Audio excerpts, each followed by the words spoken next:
Hey Waffle Gang, I do hope you're well. My name is Mark and today we're checking out some more Reddit stories, and if you do love a Reddit story, why not consider hitting that like, subscribe, maybe that notification bell too, and let's crack on with today's first story. Much love, guys. Now, before we do get into today's first story, just to let you know, there is two sides to this story from two different users as well, wife and husband.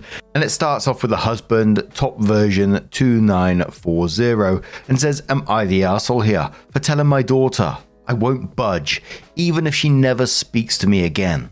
My daughter, Casey, 17 female, worked and saved up money for around a year to be able to afford a better car than we could buy her with our family budget. My other daughter, Alana, 16 female, has ADHD. Recently got a driver's license and asked to drive Casey's car. Casey allowed it, but Alana ended up having a bad accident around 6 months ago, which basically rendered the car unusable.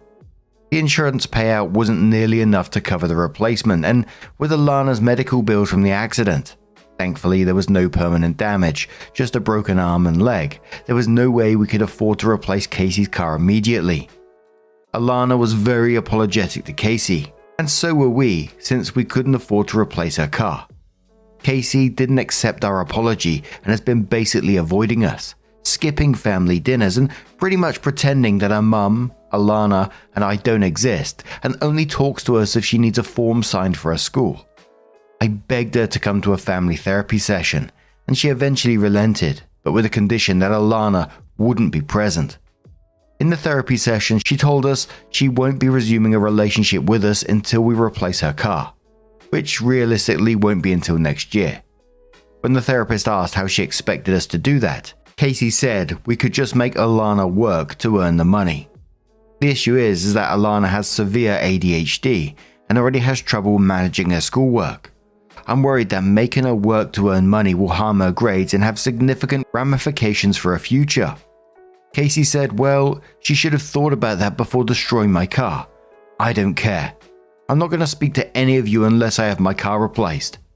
I responded that she was free to avoid speaking to me for as long as she wanted to, but I'm not going to permanently harm her sister's future to get her a car earlier.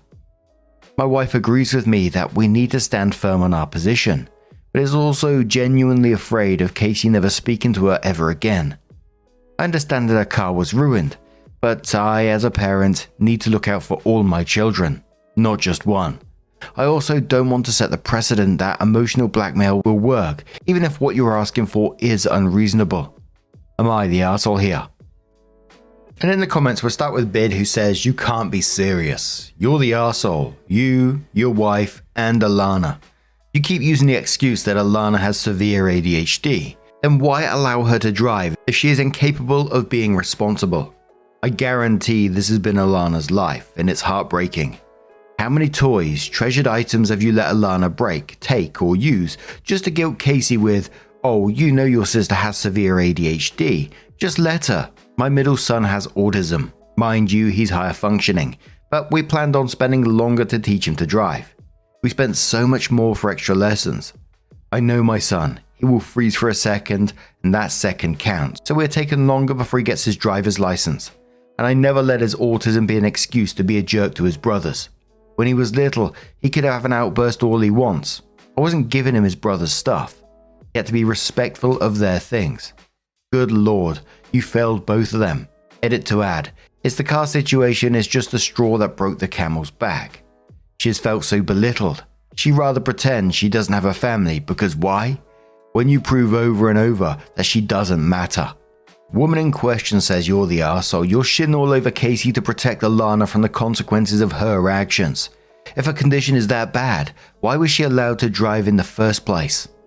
Dr. Governor says, are you an arsehole? Why, yes. Yes, you are. If it wasn't your elder daughter's car that Alana borrowed and wrecked, but a neighbor or a friend, you'd be bending over backwards to make the debt good. So why make Casey suffer? She did a good thing. Lent her car, and in your reply, you're denying her property and transport until sometime next year. If you can't get your 16-year-old a job, and God knows how she'll support herself after school, then you and your wife should do overtime, take a loan or sell stuff until Casey's loss is made good. No doubt in my mind who's the golden child here, and it ain't Casey. Alana was very apologetic to Casey. All well and good, but that doesn't help when Casey has to take the bus everywhere or rely on friends or lifts. I don't know how you can even ask if you're an arsehole. And not just you either, both your wife and Alana too. Three-Wheeler of Doom says you're the arsehole. Casey saved for an entire year in order to buy that car. Alana destroyed it, and somehow you think Casey's in the wrong for demanding that Alana takes responsibility for her actions. You are only looking out for one child, and that's Alana. Why don't you give Casey the money she needs to replace her car and let Alana repay you? Alana managed to get a driving license. She could manage to work a part-time job. If Casey leaves home and goes no contact with you and your wife, you only have yourselves to blame. So then the wife came in with her post, and obviously it wasn't a response, it was a separate post. It said, I, 39 female, and my husband, 43 male, have 2 daughters. 16 who we're called Alana and 17 who are called Casey. Casey has held down a steady job for over a year now and was able to get herself a car. Now, she got this car right as Alana passed her own driver's test, so there was a little issue between who was going to be driving. After a little persuasion, Casey did allow Alana to use her car, so long as somebody else paid for gas. We told her that wasn't going to cut it. Alana doesn't have money for that and it's her car. Her responsibility to keep gas in it and keep it on the road. Here's where it gets difficult. Alana wrecked about a month ago. Luckily, she was fine aside from a broken wrist and a mild concussion. But Casey was fuming the entire time and seemed to have this expectation that we would be replacing her car. Her and my husband got into it, and she threw her arms up like a child and just stopped speaking to us. We coaxed her into going to family therapy with us, though it wasn't productive, and she and the therapist agreed that it'd be best to maintain the reduced contact until she's paid back. Here's the problem. That car was 15 grand. She saved up every penny for a year for that car. She asked us about twice a week if we changed our mind, and obviously the answer was no. But that was the only thing she'd say to us. It didn't seem to bother my husband, and he kept saying that she'll get over it.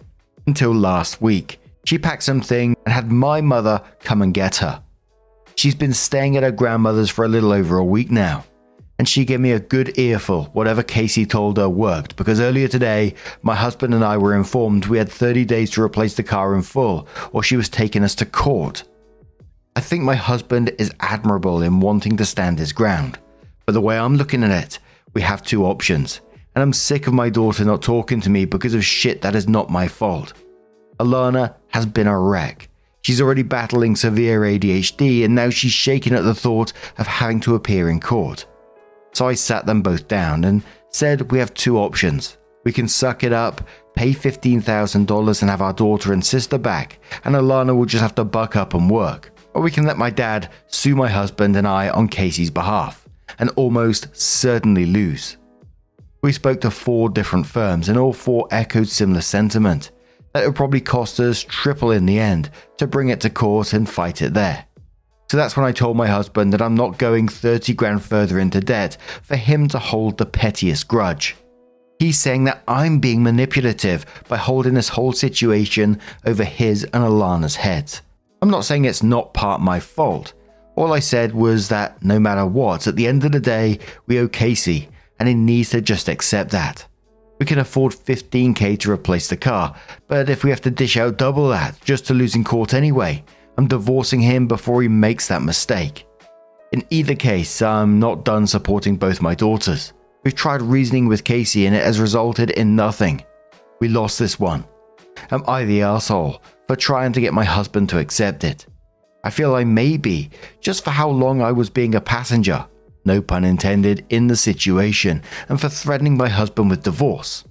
I don't think we did anything that wrong, but I'm willing to admit that we made some mistakes, and we have to make up for it somehow. Someone said to the wife in the situation, you need to get Alana to pay Casey back for damage in her car. Opie says, what is she supposed to do? Magically come up with thousands of dollars to pay my oldest back? It's not a matter of not wanting to hold people accountable. It simply is not realistic. I also want to state on record I was very against Casey getting a car that nice as her first. She never listened. Insurance would have likely paid for some if she would have just put her sister as an approved